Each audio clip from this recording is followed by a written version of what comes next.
तो हम लोग देख रहे थे कि आपको जो सबसे ज्यादा प्रॉब्लम आती है कि न्यूटन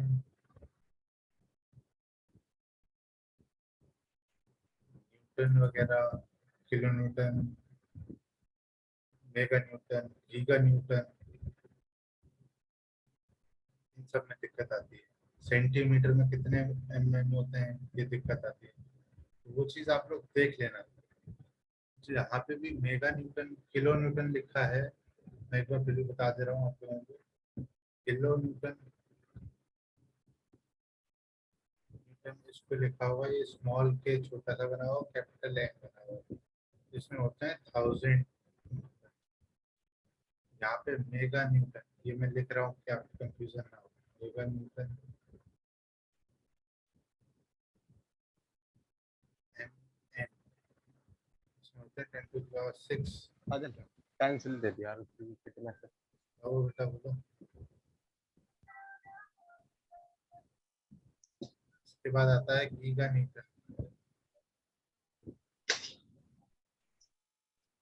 जी एन के से ये सब आपको मिलेंगे definition। ऐसे लिखी हुई के एन लिखा होगा, एन लिखा हुआ, जी एन लिखा होगा, 10⁻⁹। अच्छा बता, माइक्रोन में कितने जीरो होते हैं? आपने फर्स्ट ईयर में कोई बीएमसी के कोई सब्जेक्ट पढ़ रहे होगे, उसमें एक आता होगा माइक्रोन। 10⁻⁻⁶। -6। ठीक है, ये सब चीजें होती है। ये इसमें गलती मत करो बेटा, आप लोग इसमें गलती करोगे तो मतलब प्रॉब्लम है कहीं ना कहीं। अगर हो जाती है प्रॉब्लम, आप लोग एक बार रिवाइज कर लो, फिर वो रेक्टिफाई हो जाएगी। क्योंकि आपको इतने बड़े बड़े कॉन्सेप्ट आ गए, तो छोटी छोटी मिस्टेक्स करोगे तो दिक्कत है। जैसे फैसल करते हैं, उनकी आंसर्स में बहुत सारे प्रॉब्लम है। और भी लोग हैं, कुछ ने बहुत अच्छा भी किया हुआ है, जैसे युवांश ने बहुत सही तरीके से सबमिट किया हुआ है। तो आप भी देखो, आपको जो कभी आंसर में कोई डाउट आए तो आपका आंसर गलत है या सही है, तो पहले आपस में डिस्कस कर लिया करो। कि जैसे फैसल ने तो गलत ही आंसर सबमिट कर दिया, जबकि आंसर उसमें लिखे हुए हैं। मैं किसी एक बंदे को पर्टिकुलरली वो नहीं कर रहा हूँ, पॉइंट आउट बताना चाह रहा हूँ कि आप लोग आंसर जो आए हो दे रहे हो, और जो आपको आंसर मिला है वो मैच तो करो कम से कम। मैच करके देखो कि भाई हमारा और उसका गलत आ रहा है, हमारा अलग क्यों आ रहा है, कि भाई मेरा ही अलग आ रहा है कि सबका अलग आ रहा है। तो आपस में एक बार डिस्कस कर लिया करो कि भाई मेरा आंसर ये आ रहा है, बाकी सबका जो सर ने आंसर दिया वो आ रहा है या नहीं आ रहा है।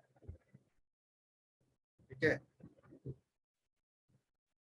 आगे बढ़ते हैं। आज के लिए हम लोग, और किसी को कोई डाउट है क्वेश्चन में? तो वैसे कोई था नहीं असाइनमेंट में, सारे सेम एक ही दो फॉर्मूले पे बेस्ड क्वेश्चन थे। बस ये था थोड़ा सा दिमाग लगा के करना था कि फ्री बॉडी डायग्राम कैसे बनाना है और कैलकुलेशन कैसे करना है। बाकी उस असाइनमेंट में कुछ था नहीं, बेसिक आपकी कैलकुलेशन प्रैक्टिस के लिए ही था वो। ठीक है बेटा, हम लोगों ने अब तक पढ़े 3 तरीके के। सर सर कुछ स्टूडेंट ना ज्वाइन होने के लिए बोल रहे हैं पर्सनल में। जी सर।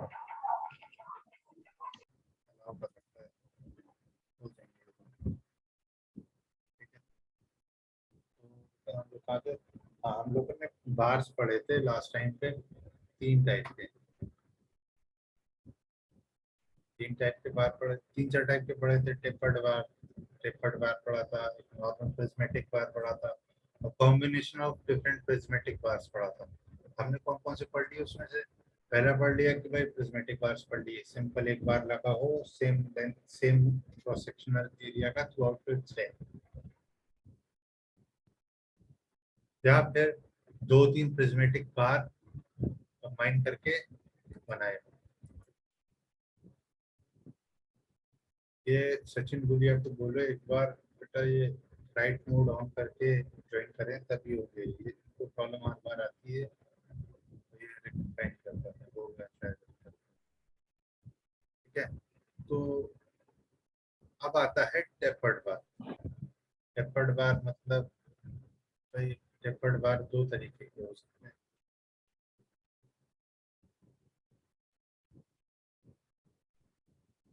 देखो पहले आप देखते हैं, अगर ये सिंपल क्रॉस सेक्शन एरिया ऐसा हो, ये बार ऐसा भी हो सकता है, रेक्टेंगुलर भी हो सकता है, या फिर स्क्वायर हो सकता है।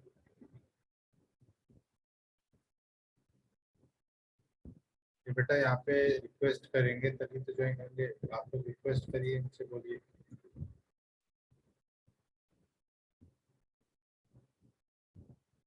या तो आप इसमें क्या लिखते हो, P by A, P by A. Area दोनों का डिफरेंट होगा, इसका pi D square by pi R square होगा, इसका पी इंटू डी होगा, या फिर ए स्क्वायर होगा, स्क्वायर होगा। तो अब इसको ऐसा ना हो कि बार आपका ऐसा है, इधर क्रॉस सेक्शनल है,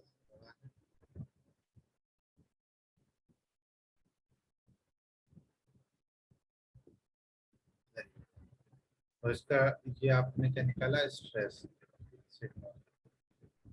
इसका एलोंगेशन क्या होता है भाई, पी एल ओवर पी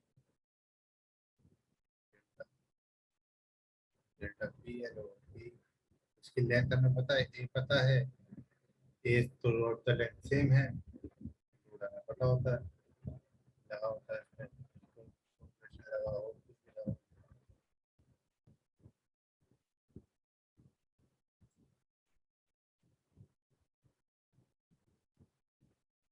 यही चीज जब यहाँ पर हो, तो उस भी लग रहा हो,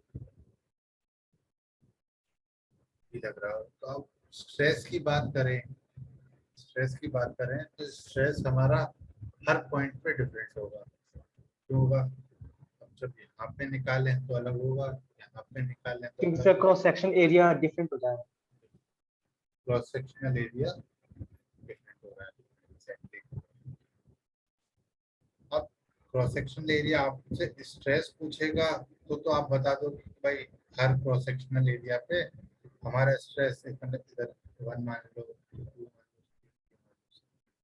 यहाँ पे कितना ऑफ भाई A1, यहाँ पे कितना ऑफ भाई A2।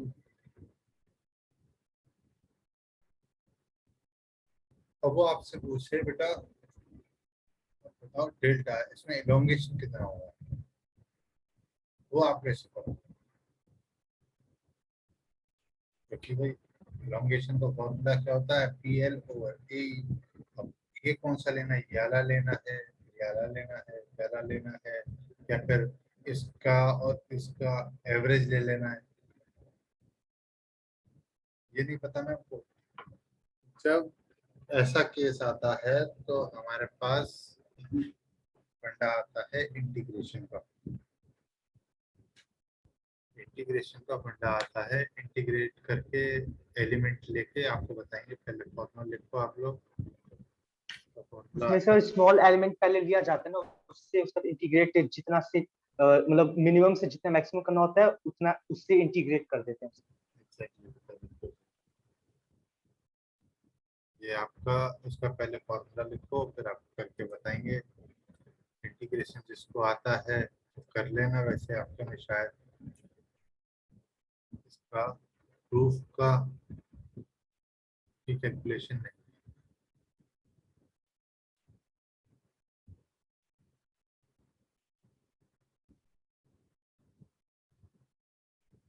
ये डी है,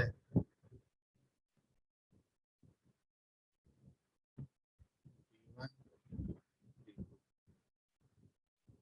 और लेंथ कितनी है इसकी।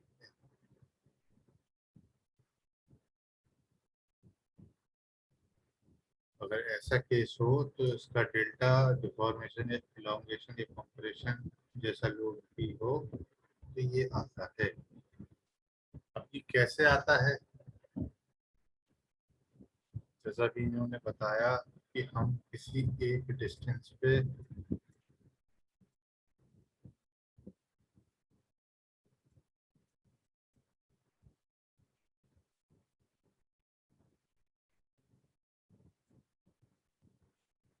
किसी एक्स डिस्टेंस पे एलिमेंट लेते हैं जिसकी थिकनेस बहुत छोटी होती है dx की, लेंथ होती है dx की लेंथ बहुत छोटी है। कितने डिस्टेंस पे है वो? एल एक्स डिस्टेंस पे। अगर इस dx लेंथ की मेरे को dx चाहिए, समझ रहे हो, डायमीटर ऑफ दिस एलिमेंट, तो क्या होगा? d2 plus d1 minus d2 over l to x, यही होगा। देखो इसमें किसी को कोई डाउट है dx में, इस एलिमेंट के डायमीटर में? ये diameter through out the length चल रहा होगा।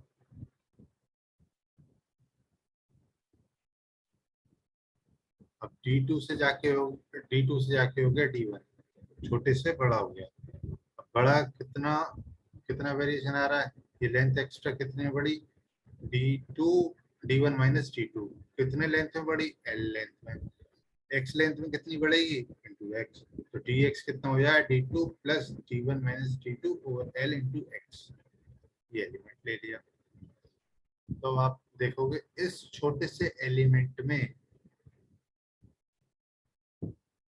छोटे से एलिमेंट में कितना डिफॉर्मेशन आएगा। हम लोग मानते हैं कि इस छोटे से एलिमेंट का जो क्रॉस सेक्शनल एरिया है वो कांस्टेंट रहेगा, कि एलिमेंट बहुत छोटा है। जब एलिमेंट बहुत छोटा है तो उसके डायमीटर में कोई फर्क नहीं आता। तो इस छोटे से एलिमेंट की लेंथ में कितना फर्क आएगा? पी एल ओवर ए। पी हमें पता है, एल कितना है इसका? D x. ए कितना आएगा?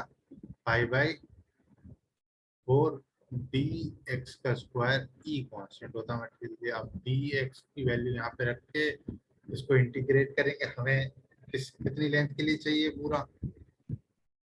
ये आपको, मुझे लग रहा है बाउंसर खेल रहे होगे, जिसको इंटीग्रेशन D1 से D2 तक।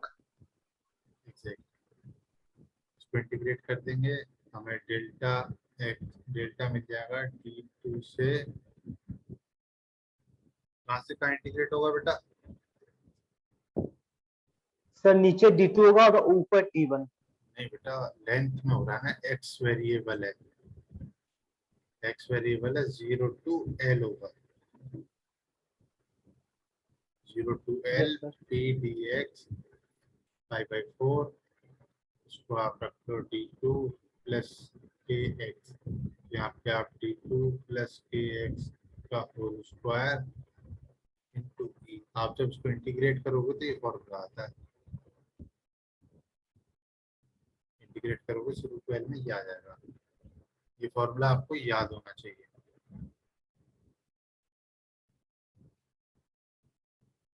इसको स्टार मार्क कर लो, या आपके पेपर में भी आता रहता है बहुत ज्यादा।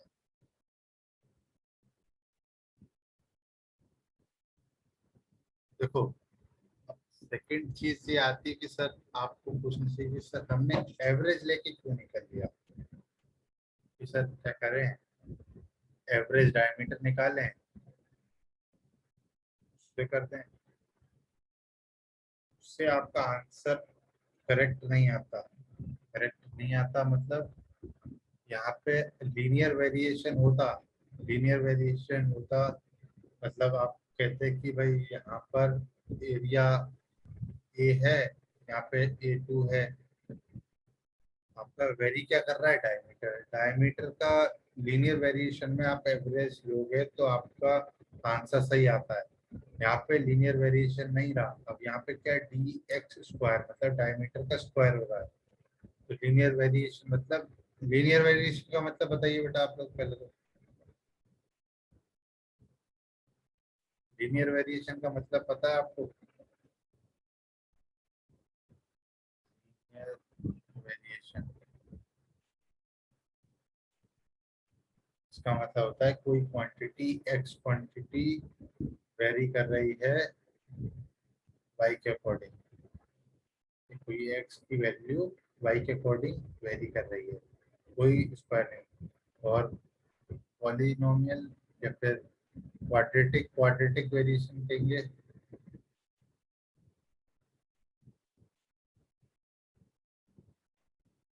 कोई वैल्यू वेरी कर रही है उसके स्क्वायर के उसके। इसमें तो लीनियर वेरिएशन में एवरेज वाला फंडा काम करता है, इसमें नहीं करता। यहाँ पे हमारा डायमीटर का स्क्वायर आ रहा है, इसलिए लीनियर वाला फंडा काम नहीं करेगा। ठीक है, इसमें कोई डाउट किसी को? जिसको इंटीग्रेशन आता है वो इंटीग्रेट करके देखना, ये आएगा। पर बाकी आपको ये फॉर्मूला याद होना चाहिए।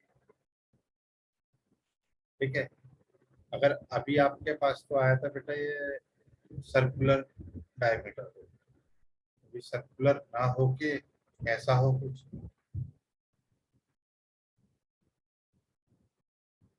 आप मतलब टेपर्ड बात का फंडा कर रहे हैं, टेपर्ड बात।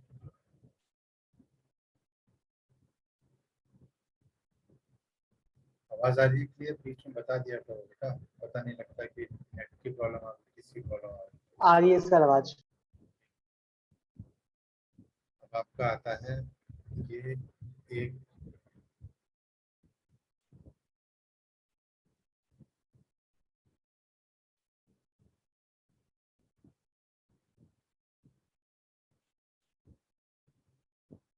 जो जेई वगैरह की प्रिपरेशन करने के इच्छुक हैं, वो लोग इस सब्जेक्ट को बहुत ध्यान से देखें, इससे बहुत सारे क्वेश्चन आते हैं।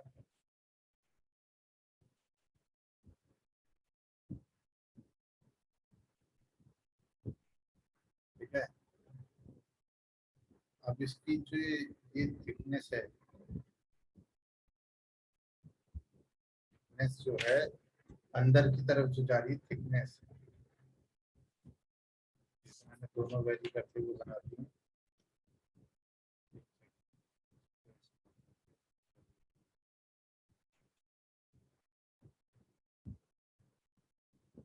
मेरा कहने का मतलब है कि ये एक डायमेंशन है,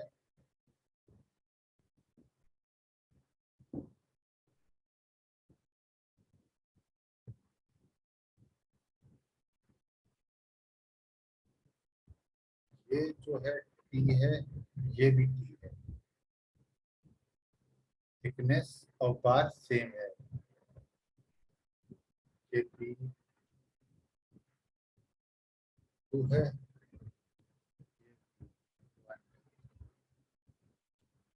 ठीक है।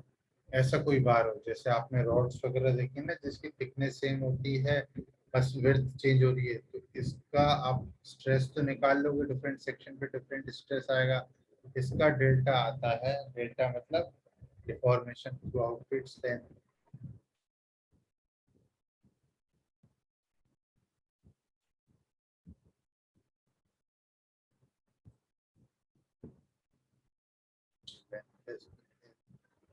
तो उसका डिफॉर्मेशन आता है टी एल लॉग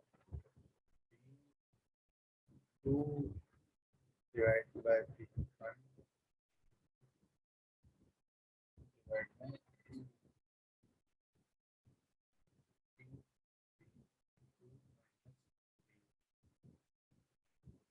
आप वहां पे क्वेश्चन करते टाइम ये कंफ्यूज मत होना कि बी कौन सा लेना है।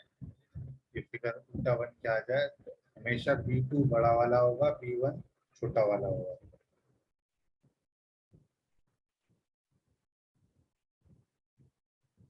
तो ये जो फॉर्मेट है इसी पर है, EL/AE, ये हमेशा इसी फॉर्मेट में होगा, ये भी इसी फॉर्मेट पे। अब यहाँ पे एरिया जो आ रहा है, यहाँ के लिए एरिया क्या दे रहा आ रहा है, इंटीग्रेट होके P2 minus P1 divide by log 2। इसकी कोई डायमेंशन होती है नहीं है, इसकी होती है या फिर मीटर होती है, इसकी मीटर होती है, तो एरिया की यूनिट क्या आ रही है, मीटर स्क्वायर ही आ रही है। तो यहाँ पर एरिया क्या आ रहा है, एरिया यहाँ पर क्या आ रहा है, पाई D1 D2 बाई 4। वैसे आपका क्या होता है पाई बाई 4 स्क्वायर, फॉर्मेट वही रह रहा है, आप ये चीज ध्यान रखिएगा, फॉर्मेट वही रह रहा है, इसको भी याद रखना बढ़िया तरीके से। ये आता है बहुत ज्यादा आपके, कई बार तो सीधा फॉर्मूला उठ के ही आ जाता है कि इस फॉर्मूला पे साहब आपको आंसर निकाल के दो, ये बी दे रखा है, ये बड़ा वाला बी दे रखा है, इसकी लेंथ इतनी है, थिकनेस इतनी है, और मॉडुलस और इलास्टिसिटी दे रखा होता है। ठीक है, आगे बढ़ते हैं। इस पे न्यूमेरिकल कराने की तो आई थिंक जरूरत है नहीं, आपको सीधे कैलकुलेटर में ही डालना है। और ये लॉग जो होता है, ये किसी लॉग कितने टाइप के होते हैं बताइए पहले आप, ये पता है ना आप लोगों को, ये लॉग कितने टाइप के होते हैं? सर एक तो प्लस में होता है, एक डिवाइड में होता है, और एक पावर्स के थ्रू वो किया जाता है लॉग, और बेटा मेरा और भी मतलब सब एक है। एक्सपेंशन वो आपने पढ़ा है ना लॉग, एक्सपोनेंशियल होता है।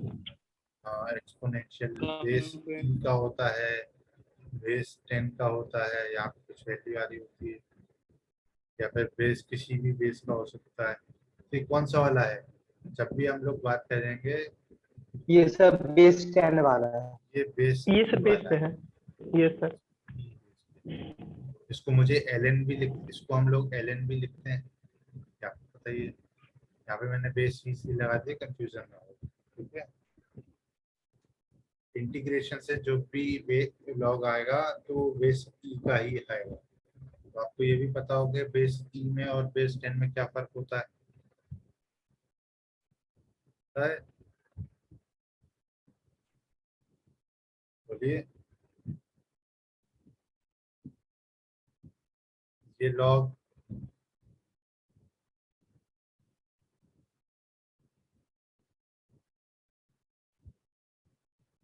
बोलिए।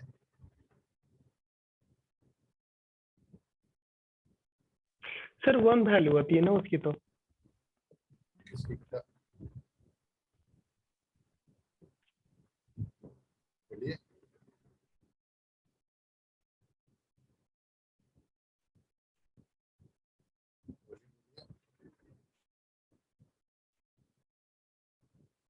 नहीं आता?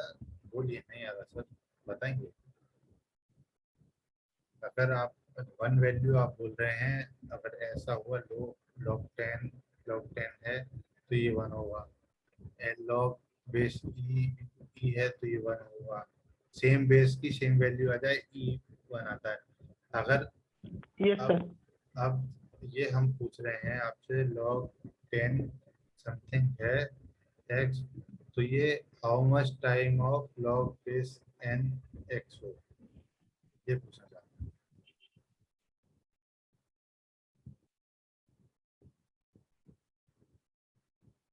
इसको क्या करते हैं, 2.03 से मल्टीप्लाई कर देते हैं।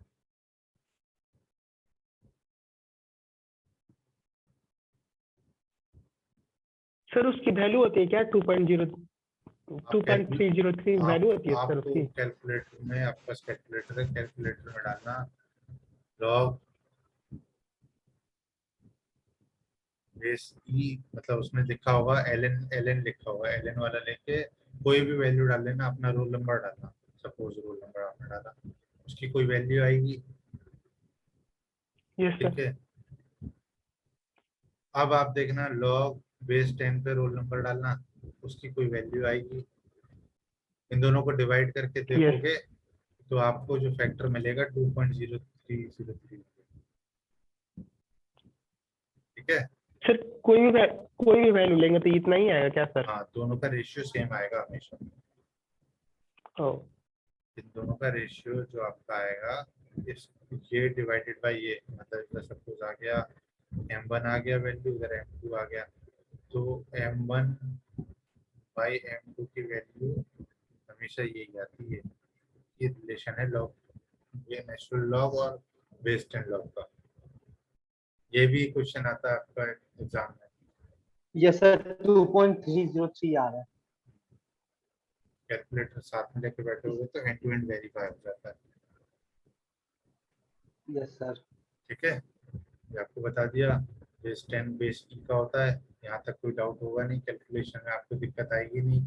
ये मैंने इसलिए बताया यहाँ पे, फिर बाद में आप कैलकुलेशन यहाँ पे भी गलती करके बैठोगे कि सर आंसर मैच नहीं हो रहा है। तो वो चीज़ मैंने यहीं पे क्लियर कर दी है, अब इसमें डाउट नहीं आना चाहिए। आगे कोई न्यूमेरिकल दूँ तो बिल्कुल सही आंसर आना चाहिए। ठीक है, आगे बढ़ते हैं। यहाँ तक किसी को कोई डाउट है तो पूछो आप लोग। No sir. सर वैसे सर जब आप असाइनमेंट देंगे ना तो सर एक हफ्ते का सर टाइम दे दीजिए, क्योंकि सर और भी सर सब्जेक्ट्स का होता है ना, और सर कोई भी टीचर होता है वो एक हफ्ते तक का टाइम देते हैं कोई भी असाइनमेंट देते हैं। चलो देखते हैं, वैसे हो जाना चाहिए जितनी जल्दी करके सबमिट करोगे। मेरा ऑब्जेक्टिव है आपका प्रैक्टिस कराना। जितना ज्यादा टाइम दो क्योंकि सर कुछ इतनी ज्यादा कॉपी स्टार्ट हो जाती है। क्योंकि सर बात ये है ना, क्योंकि सर क्लास में समझ आता है और बातें भूल जाते हैं ना, तो सर उसे सब पढ़ना पड़ता है, तो सर उसमें थोड़ा टाइम लग जाता है। चलो ठीक तो है। वही सर समझने में थोड़ा टाइम लग जाता है, इसलिए सर एक हफ्ता का है, क्योंकि हर टीचर एक हफ्ता असाइनमेंट का टाइम देते हैं। नेक्स्ट अब हम लोग मूव करते हैं। अभी आप तक आपने बात करी कि ये जो बार बना हो या फिर ये वाला बार को सेम मटेरियल को बनाओ through out its length. Same material कैसे पता लग रहा है? ई से। ई मतलब आपका modulus of elasticity through out its length constant रहेगा। अब ऐसा ना हो के आपका ये बार या कोई भी चीज प्रिज्मेटिक बार डिफरेंट मटेरियल का बनाओ। समझ रहे हैं? डिफरेंट मतलब आपने एक ट्यूब ट्यूब ली। ये चीज आपने कई जगह ऑब्जर्व भी करी होगी। अंदर कोर जो है, ये जो आपका कोर है किसी और मटेरियल का बना है, स्टील का बना हुआ है। इसके ऊपर एक और ट्यूब चढ़ी हुई है, किसी और मटेरियल की है। आपने ऐसा कई जगह एनकाउंटर किया होगा। कॉपर की है, ये स्टील है अंदर वाला। अब आप इधर से एक प्लेट लगा के, रिजिड प्लेट लगा के, रिजिड प्लेट का मतलब है,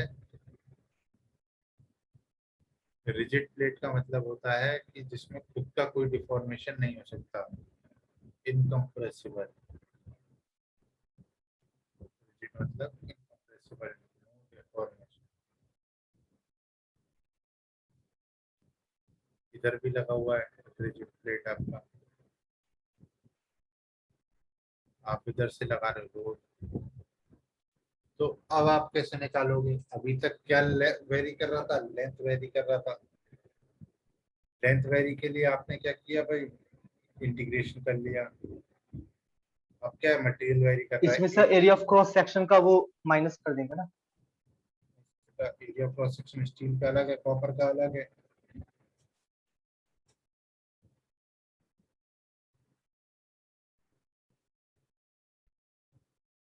का एरिया तो कॉपर की ट्यूब का एरिया बात करें वो सेम आएगा थ्रू आउट सर इट्स इनका length. Sir modulus of elasticity different होगा।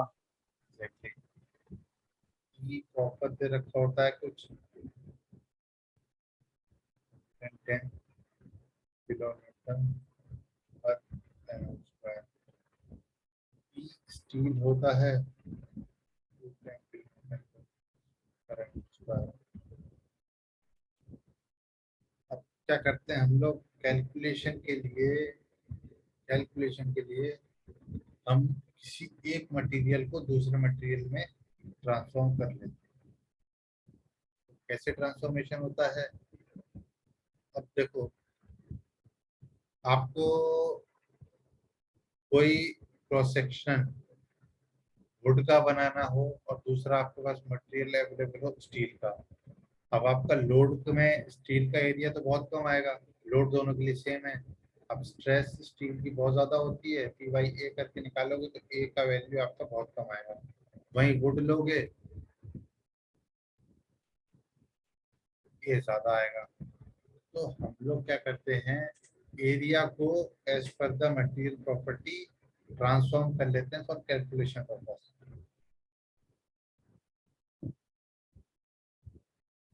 चलो इस फंडे से भी नहीं जाना तो दूसरे से शुरू करते हैं।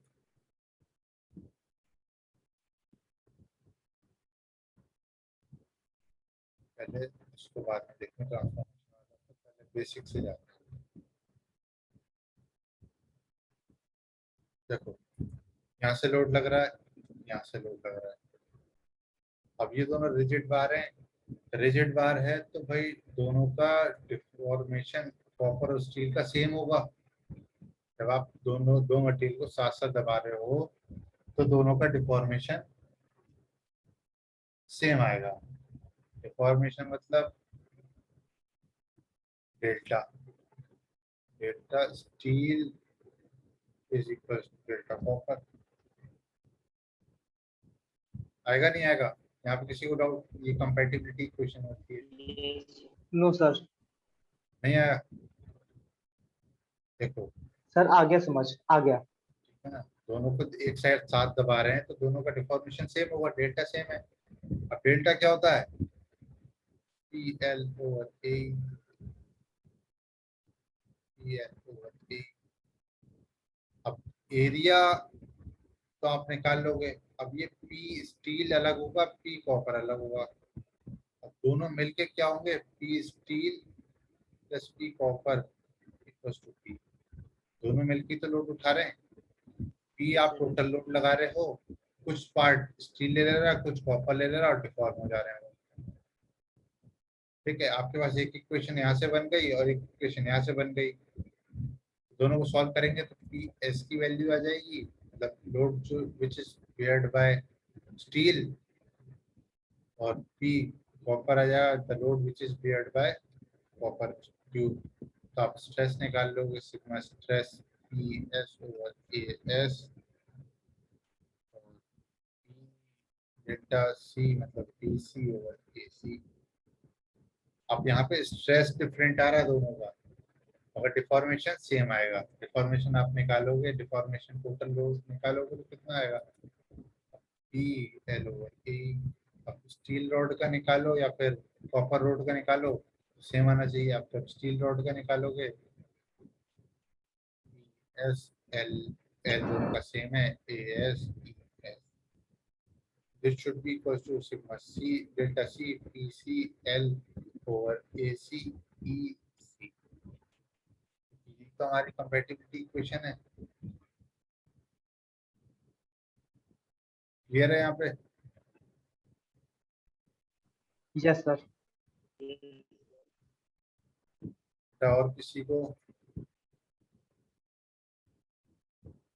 कोई डाउट है तो बेटा पूछो। ये चीज थोड़ा सा डिफिकल्ट है ट्रांसफॉर्मेशन वाली। इससे रिलेटेड अभी हम एक न्यूमेरिकल करेंगे, वो आपसे बहुत ज्यादा और क्लियर हो जाएगा। ठीक है, बाकी क्लास अभी खत्म हो रही है तो नेक्स्ट क्लास में आप लोग मिलते हैं। 2 मिनट का ब्रेक लेंगे, आप लोग पानी वानी पी लो।